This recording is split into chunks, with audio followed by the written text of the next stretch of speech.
All right, gang, I have this holster right here. It's the American Purebred from Massaro Holster Works. I ran into Eddie Massaro at the USCACA Expo this year, and he asked me to take a look at this holster and put it through some paces and see what I thought about it and give him some honest feedback. So for the last couple months, I've been wearing this holster on and off. I typically carry appendix, but this holster is designed for traditional IWB, so 4 o'clock-ish. And so I've been carrying my P365 in this holster, and I'll tell you what I think about it. Right off the bat, you can see that this is a hybrid holster. It has 2 different materials. The backing material is made of a neoprene, really soft and supple, spongy, so it has a little bit of cushion to it. And on the front is a Velcro front. You can see it's vented. It has holes throughout the whole thing except for right in here. And from what I can tell, there's some sort of reinforcement that's wedged in between the neoprene and the Velcro. And that hard core kind of gives it some structure. It also provides a point for which these clips mount to. And we'll talk about the clips in a second because they do look a little different than your traditional holster clips. And I was skeptical about putting just a piece of like rubbery neoprene against my skin. I didn't find that it was overly hot or made me overly sweat or anything like that. Part of this neoprene, it does have a little compression, so it does aid in comfort. And a surprising thing about this being kind of grippy against your skin is that when the belt is against your body and putting pressure against this holster, it sort of this grippiness goes against your skin and sort of spread loads out that weight. So the weight isn't completely riding on your belt. Your body kind of takes up a little bit of that weight because it's stuck there against your skin, and because it is a little bit of has a little bit of a grippiness, it doesn't have a tendency to move at all. So let's talk about the Kydex shell. There are a couple little features that he put into the design, which is pretty smart. The cant that's built into this this holster part kicks the grip of the gun into your body. So if you can see right there, as I hold this straight, you can kind of see how that would cause the grip of your gun to go towards your body. It helps just like a concealment claw, and it actually does work well because it's a very concealable holster. Another thing that he did here is there is a notch cut right here. And what he told me is that this is designed to give the holster a little bit of flex in the areas that typically cause some hot spots. So if you imagine, this being in your pants and some pressure being pressed up against here in your body on this side, if there's any give, it's going to be kind of down here around the end of the holster. And so between this and maybe this relief cut, but it did make it extremely comfortable. Couple things to note about this shell.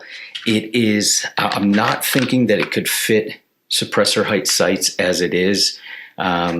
You certainly couldn't fit an optic on here as it is right now. It does cover the trigger guard really well and allow for a high grip out of the holster, so that's a good thing, and it's formed well. So let's talk about the clips. These are unlike other clips that I've seen on any other holsters. If you look at them, they're designed out of a wire, a very stiff like steel wire.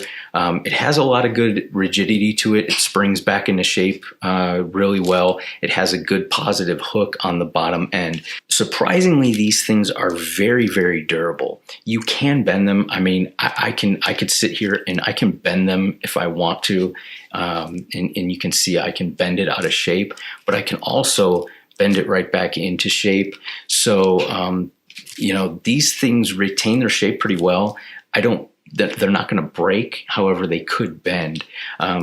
You can see in the video that I am pulling very, very hard on this holster to try to pull it out of my pants. I'm putting a lot of pressure on this holster, and it finally comes out. And you can see the clips are a little bit bent out of shape, but they go right back to normal once I bend them back.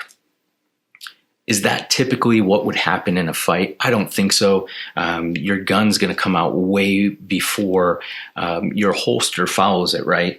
So if you're in a struggle over your gun, the holster is going to stay in your pants. It's not an issue where the holster is going to come out. So, firearm retention is not just solely the holster. It's only part of it. Your tactics and ability to retain the gun, that's much bigger than is the holster going to hold it in your possession, right? It's not the clips that I have an issue with. It might just be this. If there's any weak spot, it would be this mounting point where even though, I'm bending this over here and it's not breaking off, if it were to break, that's where it would be, and you wouldn't be able to replace it. So that would probably be my critique of the clips. The good thing about this American Purebred is that unlike other hybrid holsters, there's not a flap that's going to fall over, or a sweat guard that's going to fall over, which typically happens. And then what people end up doing is when they're going to holster the gun, they're using the muzzle to push that top flap that's worked its way over top of the mouth of the holster, and they're using the muzzle of the gun to push that out of the way and reholster, which is a really bad idea. And also the other thing about those holsters that don't use a complete Kydex shell is that this backing material will push in once you draw the firearm out, and it creates a little bit of an issue where it might cause a lot of drag on your firearm when you draw it, and then putting it back in, it could really collapse in there and cause a little bit issue where you're forcing it in there, and that's not a good idea. So the good thing about this is that the Kydex shell completely wraps the gun, and the mouth of the holster is not going to collapse once you draw it, so you can reholster one-handed and not worry about it. The sweat guard, if you want it, is right here, and it's Kydex, so it's not going to fold over. So now if you carry traditional IWB and you're finding that it digs into your hip bone or something like that, then you may want to try something like this Massaro holster, where it is a little bit more soft against your body. It has a little bit of give, and it does conceal really well. Highly adjustable, which is probably the biggest thing when it comes to comfort, is really seeing where can I put my gun, how far of a cant forward, so I can actually get the gun out and reholster it without searching all around. Clips, that's the mounting point, probably the weakest part of the holster, but the holster isn't going to go anywhere. So, a daily holster is totally doable with this. If you want to stay low key with these clips, that's good. And so head over to Massaro Holster Works and check out the American Purebred and their all Kydex holster called the Liberator, and look for the link in the description here for the link to the full written review of the Massaro Holster Works American Purebred holster.